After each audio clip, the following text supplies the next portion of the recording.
Bernie Sanders dominated the 2020 field in third quarter fundraising with a massive $25.3 million haul. This from The Week. Bernie Sanders just had the best fundraising quarter of any 2020 candidate so far. Sanders' campaign announced Tuesday he raised a massive $25.3 million in the third quarter of 2019, up from about $18 million during the second quarter, Politico reports.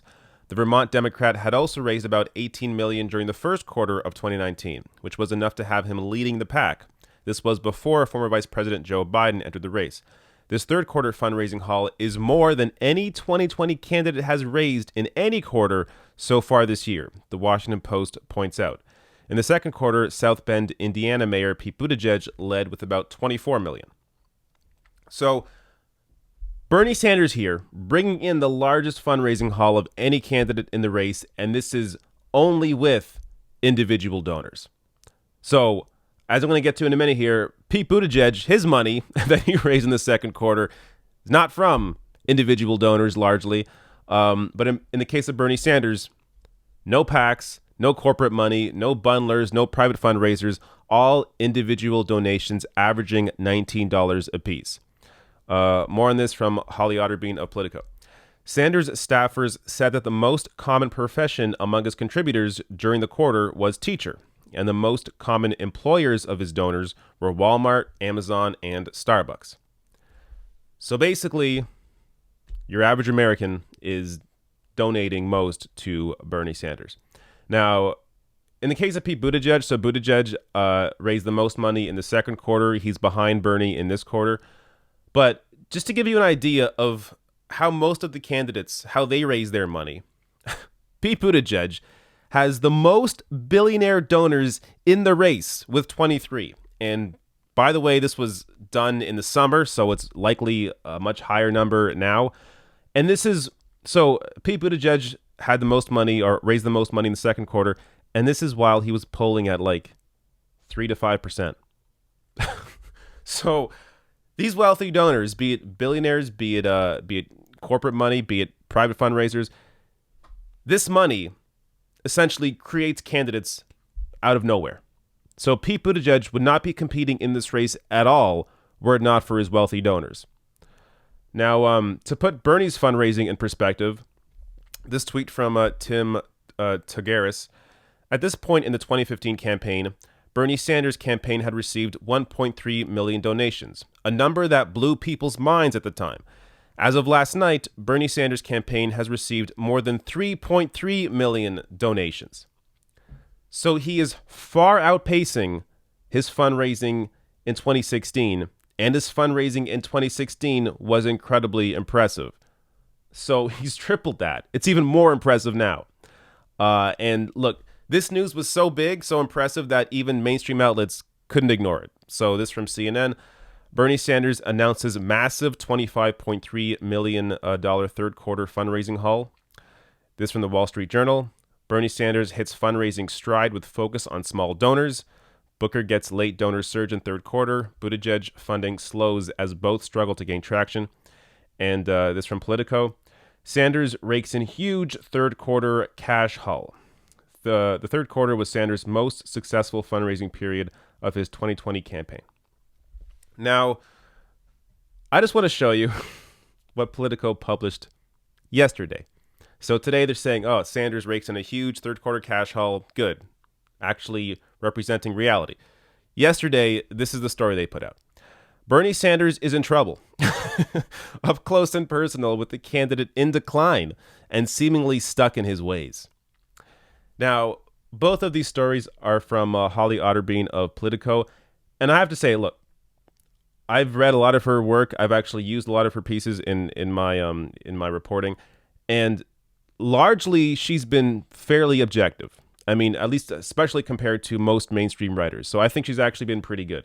But you can't ignore the inherent, hilarity in these headlines, the differences from one day to the next.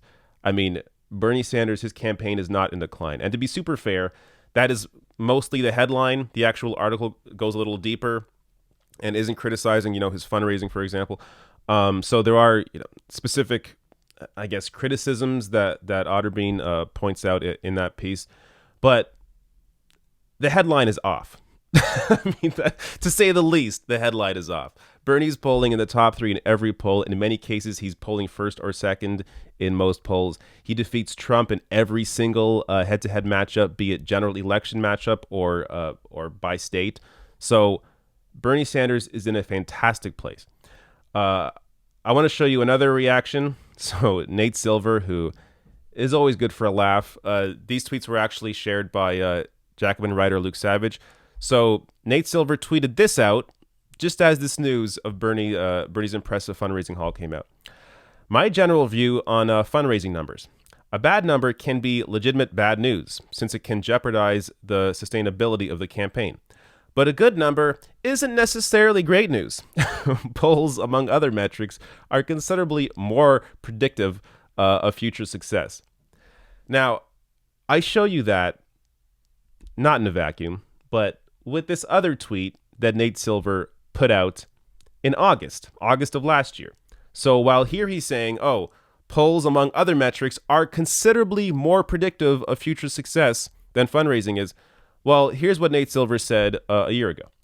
The single most favorable indicator for Democrats in terms of their chances of taking over the House is fundraising, specifically individual contributions to individual candidates, which tends to be the most important and predictive measure of electoral success.